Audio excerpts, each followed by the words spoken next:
इस news channel पर जो भी वक्ता ने कहा वो उसकी अपनी राय है, जिसकी पुष्टि नेशन न्यूज इंडिया नहीं करता। धन्यवाद।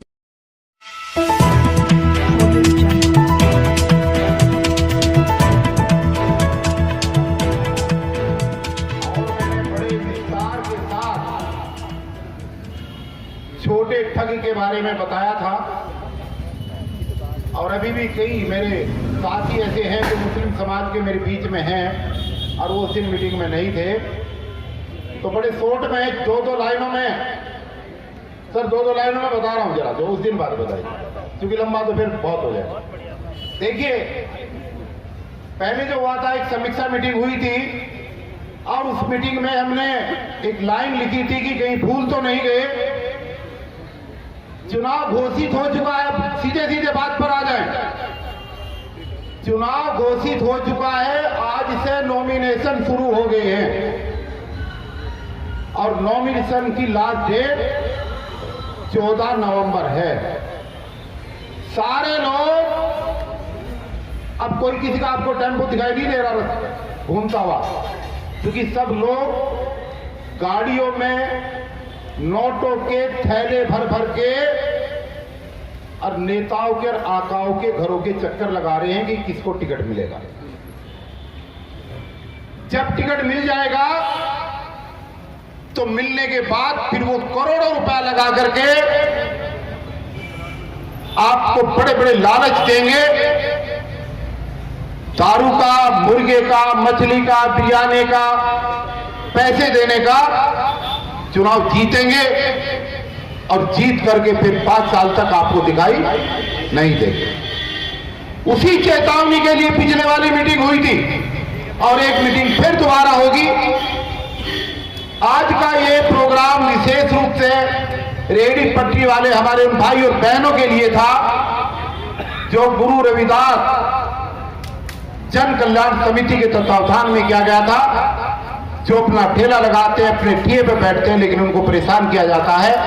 आज उनके समाधान के लिए हमारे आदर सम्मान के योग्य वकील साहब महमूद प्राचा ने आश्वासन दिया कि रात के 12 बजे भी अगर उनको हमारी जरूरत होगी तो हम उनके साथ होंगे।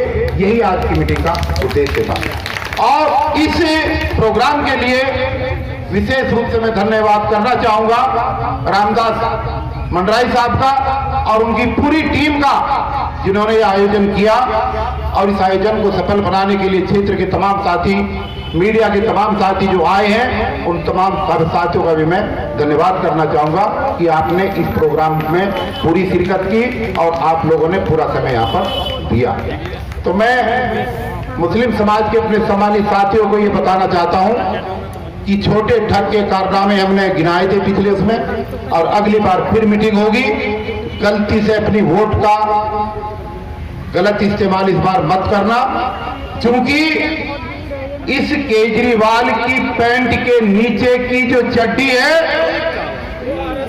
वो भी खाकी है, इतना ध्यान रख लेना। बस खाकी चड्डी वाला है। और अगर ये कहें कि आरएसएस के 2 लाख मोदी और केजरीवाल, तो ये कोई गलत नहीं है। आज एक नया नाम भी यहाँ पे इजाद हुआ है, बड़ा ठग और छोटा ठग। तो इसके जाल में फंसने की जरूरत नहीं है।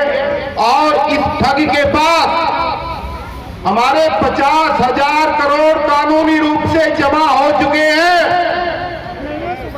हम संघर्ष की राह पर चलकर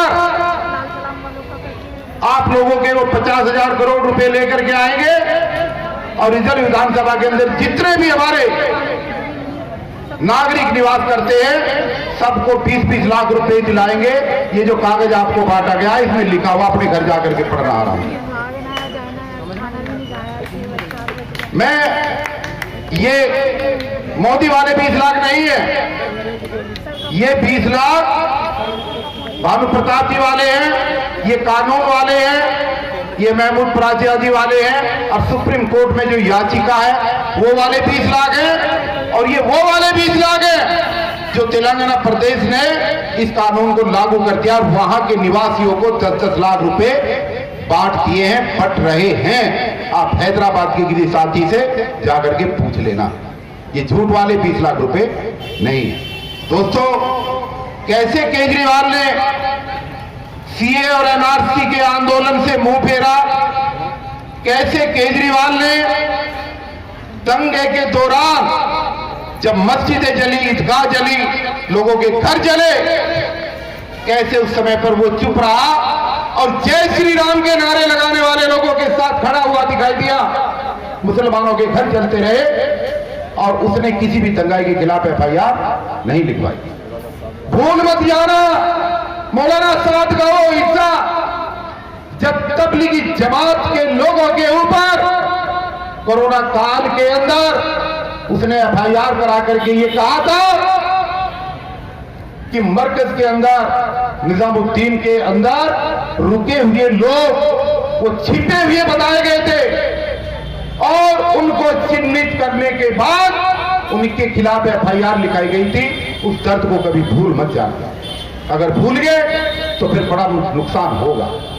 मत भूल जाना कि जब जब भी कई बहन और बेटियों के साथ बलात्कार हुआ तो इस महाठग ने हमेशा अपनी जुबान बंद रखी और इसने जितने दुख दिए, राबिया के केस में चुप रहा, मनीषा कांड में ये चुप रहा, जो कैंट में घटना हुई थी वहां चुप रहा, अभी बिल्किस बानो का केस हुआ जिसको रिहा किया गया वहां के गुनहगारों का, उसमें ये चुप रहा। ये सबसे बड़ा हिंदूवादी नेता बनने का काम कर रहा है। और याद करना वो दिन, मैं देश के मुस्लिमों से कह रहा हूं, 4 ही लोग मेरी आवाज सुन रहे हो कि शाहीन बाग के आंदोलन में इसने ये कहा था कि अगर 24 घंटे के लिए दिल्ली पुलिस मुझे दे दी जाए तो शाहीन बाग के तम्बू को मैं उखड़वा करके फेंक दूंगा। इस बात को भूल मत जाना।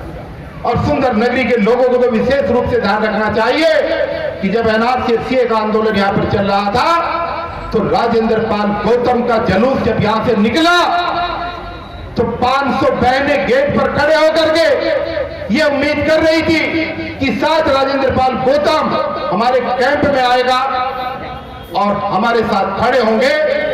लेकिन वो मंत्री, वो विधायक जिसको यहां की सम्मानित जनता ने अपने कीमती वोट देकर के चुना था, वो आपके कैंप में नहीं आया था और मुंह फेर करके निकल गया था। ये वो चीजें हैं जो यहां के मुस्लिम भाइयों को और बहनों को याद रखनी चाहिए। इस प्रथा को बदल दो इस बार कि भाजपा को हराने के लिए हम उसको वोट देंगे जो भाजपा को हराएगा। अरे भाजपा को हराने के वाले को वोट दे करके अगर वो उससे भी बड़ा महाठग है तो ऐसे लोगों को वोट नहीं देनी है। कहां वोट देनी है, किसको वोट देनी है, ये बात 1-2 दिन के अंदर हम लोग मीटिंग करेंगे। महमूद प्राचा जी, भानु जी, डॉक्टर रितु जी, गुलाम सरवर जी, हमारी यहाँ की पूरी टीम बैठ करके तय करेगी कि हमें इस चुनाव के अंदर क्या फैसला लेना है और फिर रायशुमारी के लिए आपके बीच में आएंगे। अगर आप परमिशन देंगे, अगर आप कहेंगे कि इस बार हम अंडे मुर्गे में नहीं बिकेंगे, अगर आप कहेंगे कि इस बार हम दारू की थैली में नहीं बिकेंगे, तो निश्चित रूप से एक ऐसा पढ़ा लिखा कैंडिडेट हम आपको देंगे जो पूरी दिल्ली में सबसे बढ़िया होगा और जीत करके आपके अधिकारों की रक्षा करेगा। लेकिन पूछेंगे आपसे, सलाह करेंगे आपसे और उसके लिए आप 1-2 दिन की मीटिंग का इंतजार करें। आपको दावतनामा दिया जाएगा और वो मीटिंग इसी ऐतिहासिक प्रांगण में हम रखेंगे या आसपास रखेंगे। उसके लिए आपको निश्चित रूप से मैसेज देकर के आपको बुलाया जाएगा। एक बार तमाम साथियों का अपने दिल की गहराई से धन्यवाद करते हुए और संत श्री गुरु रविदास जन कल्याण समिति के तमाम पदाधिकारियों का, आयोजकों का, अपने आए हुए अतिथियों का मैं दिल की गहराई से सम्मान करता हूं और धन्यवाद करता हूं। और आज की इस मीटिंग का यहीं पर हम समापन करते हैं। धन्यवाद। जय भीम, जय भारत।